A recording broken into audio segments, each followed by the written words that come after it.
On the night of February 28, 1953, Joseph Stalin, the man who ruled the Soviet Union through fear and violence, was still alive.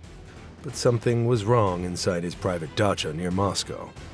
For once, Stalin wasn't in control. By morning, the man who sent millions to their deaths would be fighting for his own life, alone.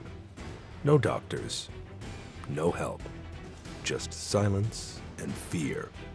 This wasn't just the death of a dictator.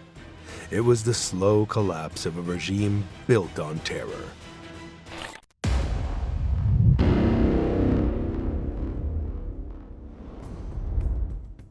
It was the evening that day in 1953, a cold Saturday night outside Moscow.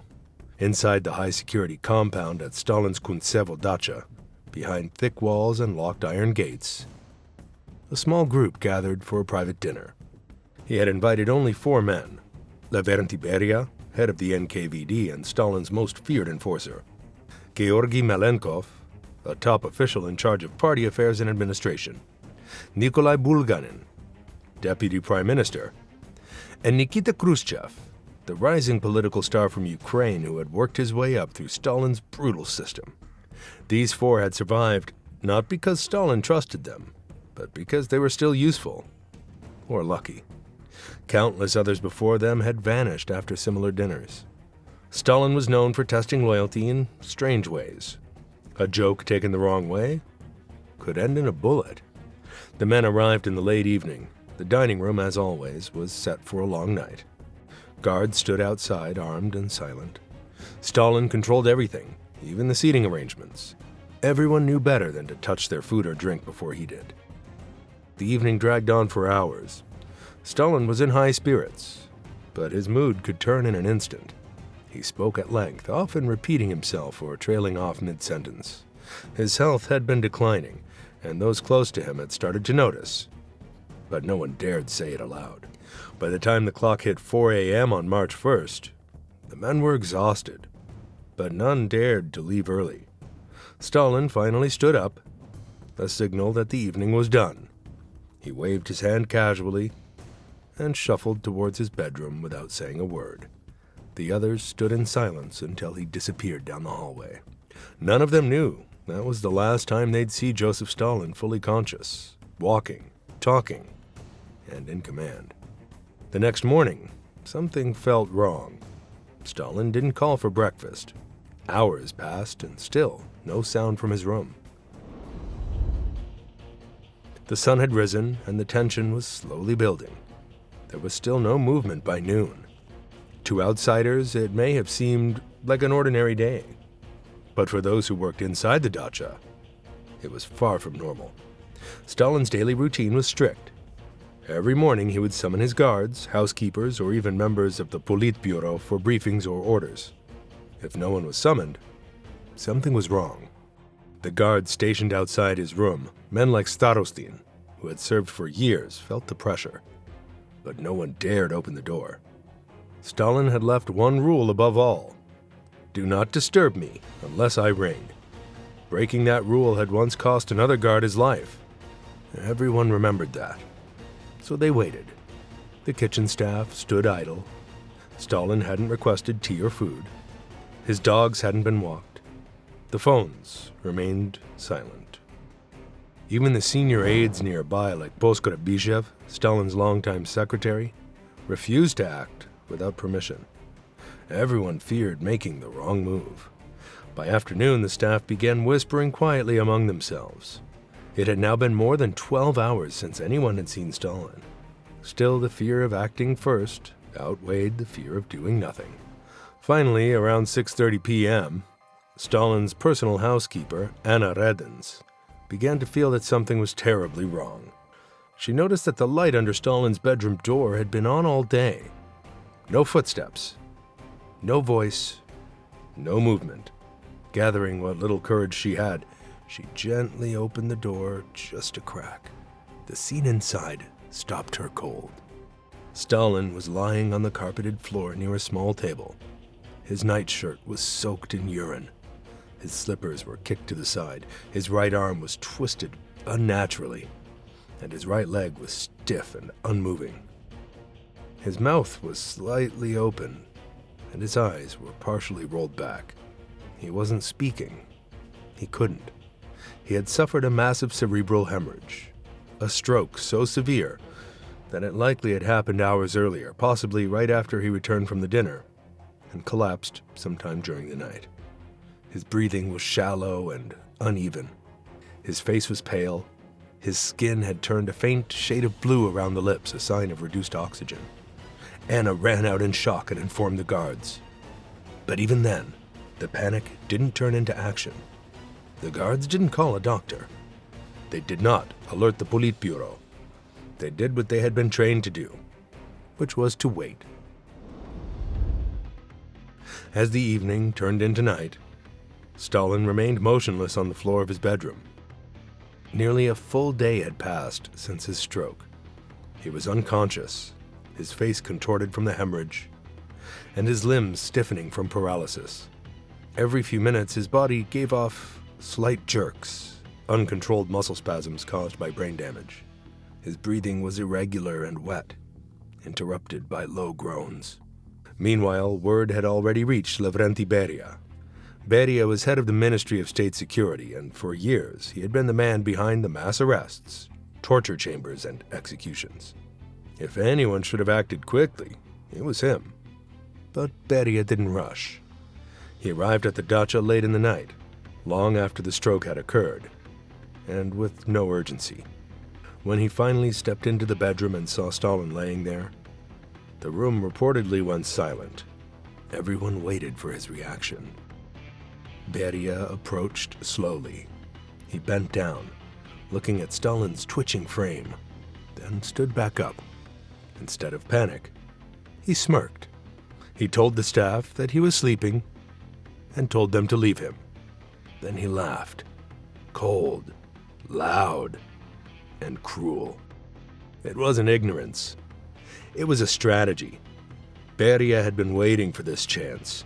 For years, he had lived in fear of Stalin's mood swings and unpredictable purges. One wrong word could mean death. Now, finally, he saw a window opening. The death of the dictator meant the beginning of his own rise to power. There was no attempt to call for medical help, no suggestion of getting a neurologist, no orders given to ease Stalin's suffering. Beria left the room and instructed the guards to stand down, telling them to stop bothering him with false alarms. And so, through the night, Stalin, who had once commanded armies, ruled over 200 million people, and controlled nuclear weapons, lay helpless on the floor, discarded like a broken machine. His breathing grew slower. His skin got colder. His body began to swell. The others in the leadership circle, Khrushchev, Malenkov, and Bulganin, had all been informed by then, but they didn't come. Like Beria, they knew that power in the USSR didn't shift with elections. It shifted with bodies. No one wanted to be seen helping Stalin if he lived. No one wanted to be blamed if he died. So the house remained quiet. Stalin's dogs barked restlessly. The guards shifted nervously in the hall. Hours slipped by. It wasn't until the early morning of March 2nd, 1953, that doctors were finally summoned to Stalin's private residence, nearly 24 full hours after he'd collapsed. By that point, he had spent an entire day and night paralyzed, barely breathing, and completely alone. His pulse had weakened. The damage was already done. The delay wasn't an accident.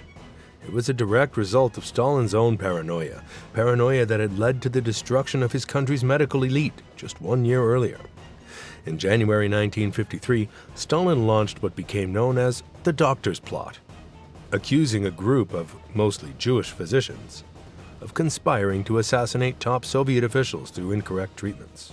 The accusation had no real basis. It was a political maneuver to tighten control, rooted in Stalin's growing anti-Semitism and obsession with enemies hiding in plain sight. Dozens of doctors were arrested by the MGB. Many were tortured during interrogations. Some confessed under pressure.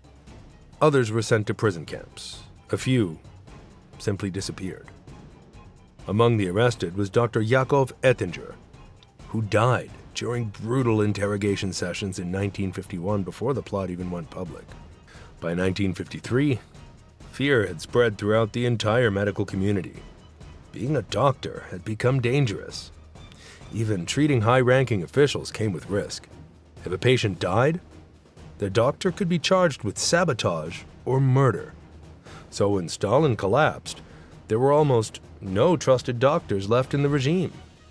Eventually, under pressure from Beria and other members of the inner circle, a group of medical professionals was gathered.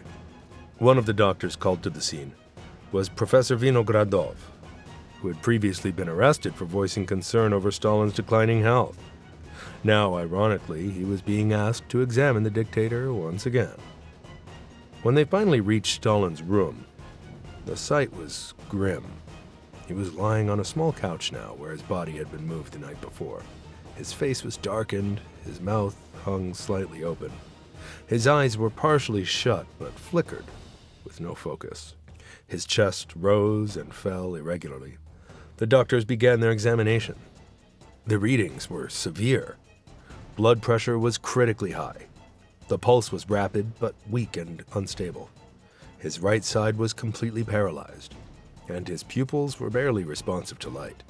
There were signs of pulmonary edema, meaning fluids filled his lungs, causing choking sounds when he breathed. And then, most horrifying, vomiting blood. The stroke had not only paralyzed his body, but it had also begun shutting down his organs. None of the doctors spoke freely. They feared that giving a wrong diagnosis or admitting the damage was irreversible could be seen as treason. Some tried basic interventions, including injections of camphor. Digitalis and sodium caffeine benzoate were given to stimulate the heart and nervous system, all standard emergency treatments at the time. But it was clear to everyone that Stalin's condition was beyond saving. His brain had been irreparably damaged by the hemorrhage. Hours of inactivity had allowed internal swelling and oxygen loss to set in. His kidneys were failing. And yet no one dared to declare the obvious. By night, Stalin was no longer responsive. His mouth hung open, his lips cracked and dark. Thick strings of saliva clung to his chin. His face had become grotesquely swollen on one side, and his tongue seemed partially bitten, likely from a seizure. Blood had crusted around his nose and lips. His breathing was the most disturbing part. Loud, irregular, and ragged. The doctors called it agonal breathing, the kind of gasping the body makes when death is near. Deep, gurgling, involuntary breaths that stretch the chest and then stall. Sometimes there were long pauses between each gasp, stretching for 20 or 30 seconds. It sounded like choking. His chest heaved violently, trying to stay alive. He hadn't spoken since the stroke. He tried to make sounds, groans, raspy moans, half-formed gasps. But his brain could no longer command the muscles needed to speak. The right side of his face was completely paralyzed. When he tried to move, his limbs twitched awkwardly, out of sync with his intention. His temperature spiked to 41 degrees Celsius. The fever triggered convulsions. His legs kicked, his torso arched. His fingers curled tight and then loosened. Several times the doctors tried to cool him down with wet cloths and injections, but nothing worked. He was burning from the inside out. Sometime in the early morning of March 3rd, his daughter, Svetlana Alliluyeva, was allowed into the room. She was 26 at the time and had never seen her father in such a vulnerable state. His fingernails were discolored. He had soiled himself again, and there was a sharp, sour smell in the room that nobody could ignore. The air was heavy. Guards stood still in the hallway. Beria, Malenkov, Khrushchev, and Bulganin hovered nearby, but nobody dared to take full control.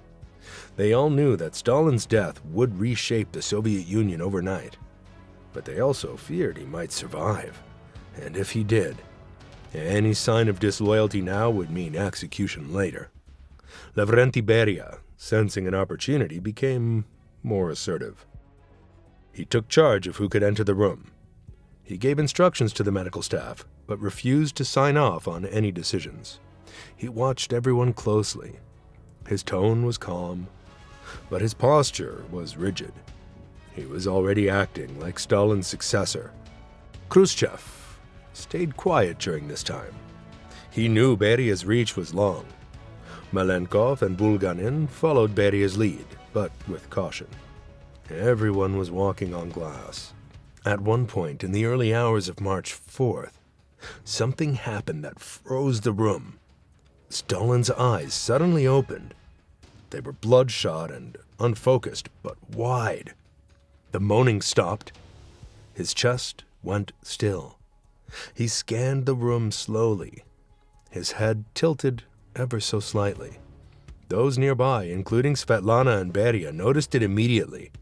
There was no recognition in his eyes, no speech, just a long, intense glare. Then, with the last bit of strength in his left side, Stalin lifted his arm. Slowly, stiffly, he raised it and pointed upward. For a few seconds, no one moved. Some thought he was trying to say something. Others believed he was reaching for something above. A few believed he was cursing the people around him. But nothing followed. His arm dropped heavily to his side. His body slumped deeper into the bedding. The moment passed, and that was the last conscious act Joseph Stalin ever made. At exactly 9:50 p.m. on March 5th, 1953, Joseph Stalin took his last breath. His heart finally stopped beating, and his labored gasps came to an end.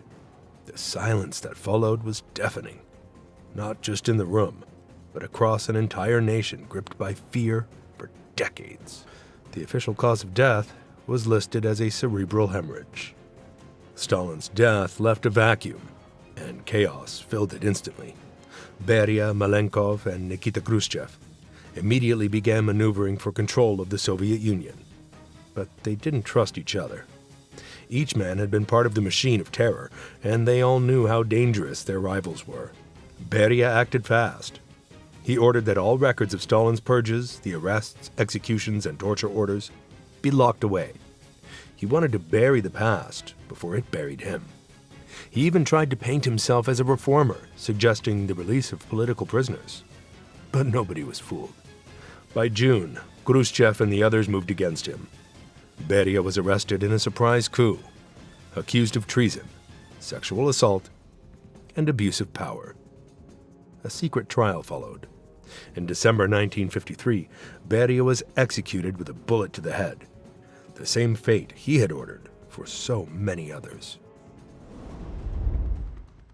For Stalin's body, a massive state funeral was held on March 9, 1953 in Moscow. It was placed inside the Hall of Columns for public viewing. Portraits were hung, speeches delivered, and the media portrayed him as a national hero. But behind the scenes, it was theater. Attendance was not optional.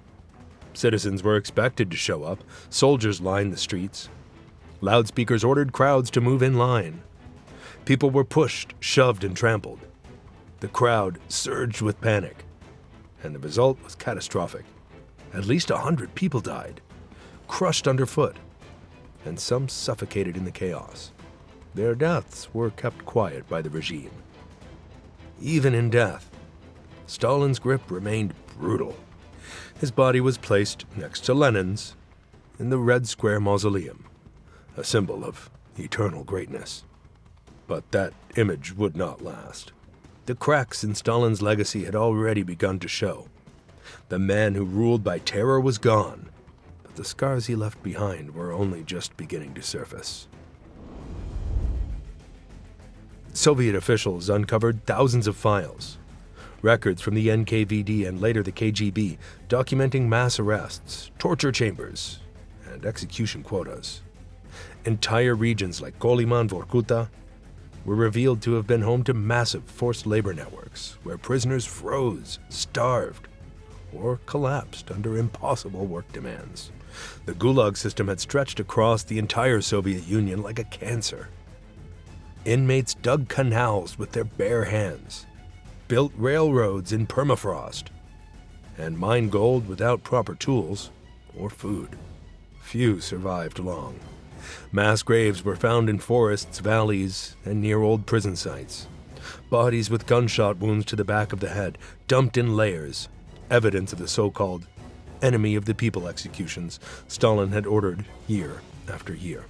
Whole ethnic populations, Chechens, Crimean Tatars, and Volga Germans, had been loaded into trains and exiled to Siberia and Central Asia.